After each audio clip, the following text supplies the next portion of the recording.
Okay, so let's take up the review questions. Number 3A, Adrina put, this is the question. Thank you for the solution. So you know how I said to always do letters to the left, numbers to the right? Doesn't matter if it's numbers to the left, letters to the right? No, there's no difference as long as you separate them. So that's what Adrina did right here. Instead of moving the 3B over, she just moved the 16.7 over. So when you move that, you have the minus.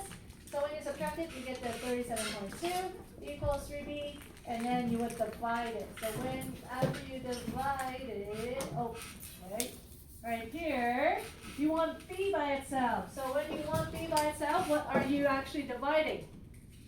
Oh. The 3, right? So you're dividing by 3, and then you get the negative 12.4. For 3B, thank you, Sarah. You always move the adding and subtracting part first. So when you move the negative, move the 1.2, it becomes minus 1.2. So when you group this number together, you get negative 3.4. And then opposite of divide is multiply. Multiply, right? So times, and then you get the negative 10.2. 3C, thank you, Eliana. So this one, same thing. Eliana left the W on the right side, so she is moving the 6.3 over to the left. So when she moves that, that becomes minus, and then negative 14.8 equals negative W over 2. So right here, she kind of killed two birds with one stone. So instead of just multiplying by 2, she multiplied it by negative 2, so that she gets W all by itself. Negative 14.8 times negative 2 gives you positive 29.6. Okay. And then the last one right here. Thank you, Melissa. What was your very first step, Melissa? Remove the brackets. Remove the brackets by multiplying, by distributing, right? So when you times this negative 2.3 inside the bracket, you get this. Moves the negative 58.65 over to the right side, it becomes plus. So when you simplify this, you get 5.75, and then divide by negative 2.3, you get your answer. Here's another method for you guys who's solving this type of question. When you have a fraction equals another fraction, you would cross multiply. Have you ever heard of the cross multiply method? Yeah. So x times 3 is 3x. And then 5 times 15 is 75. So when you divide it, 75 divided by 3, you get x equals 25. This works when you have a fraction equals another fraction. So when you only have the two fractions. So same thing right here. For this one, it's still a fraction equals another fraction, negative 4.5. You can put it as negative 4.5 over 1. It's the same thing.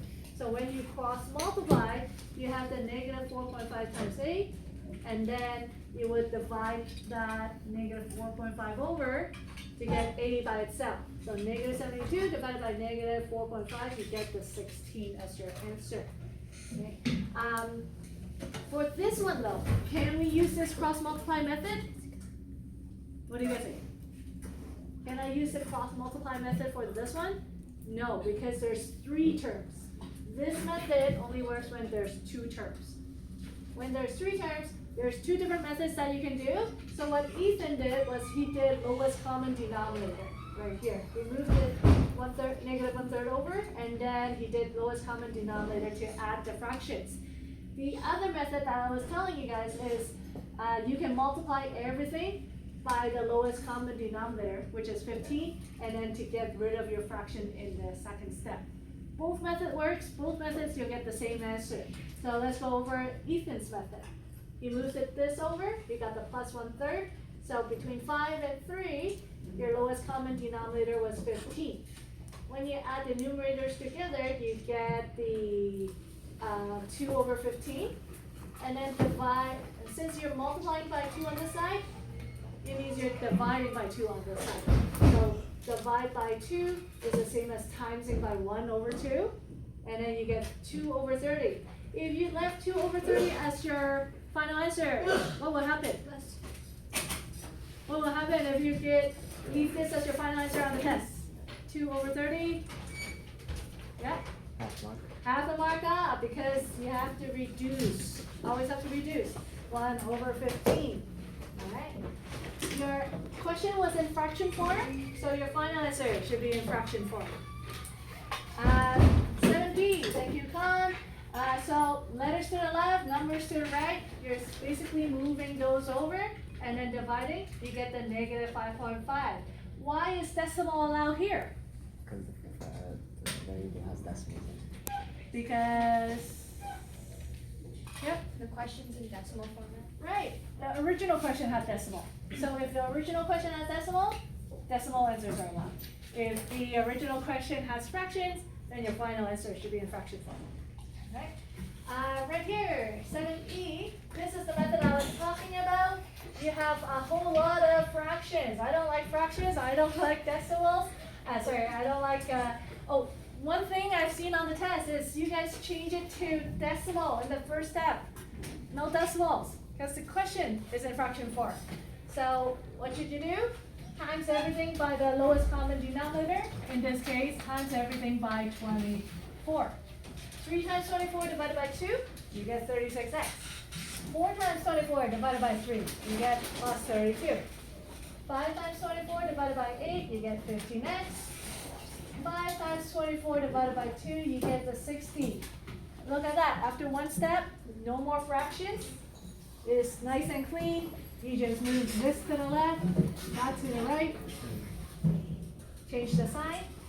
And then you divide. So you get the answer, 28 over 21. Is this a good final answer? No, Michelle, why not?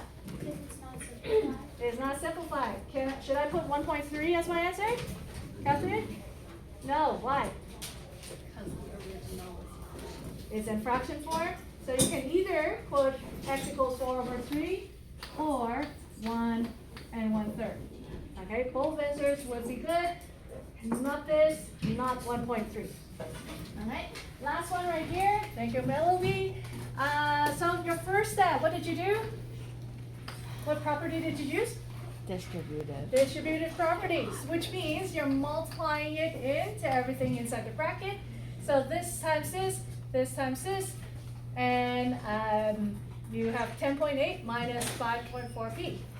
Same thing right here. You get that, and then move the letters to the left, numbers to the right, and divide, you get p equals 3.4.